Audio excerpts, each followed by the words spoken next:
ഭാര്യയെ ചീത്ത പറയാനല്ല കെട്ടിയത്, ത്വലാഖ് ചൊല്ലാനല്ല കെട്ടിയത്, വീട് അടിച്ചു വാരുന്ന പണി ഏൽപ്പിക്കാനല്ല കല്യാണം കഴിച്ചു കൊണ്ടുവന്നത്.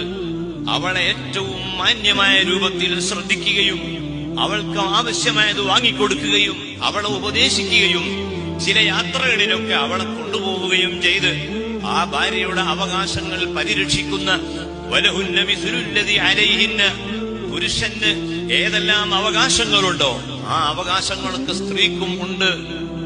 പുരുഷൻ വിളിച്ചാൽ സ്ത്രീ വരണം എന്ന് ഖുർആനിലുണ്ട് എങ്കിൽ, അതേ ഖുർആൻ തന്നെ ഹദീസിലുണ്ട് എങ്കിൽ ഖുർആൻ പറയുന്നു, സ്ത്രീ വിളിച്ചാൽ, ഭാര്യ വിളിച്ചാൽ പുരുഷനും പോകണം.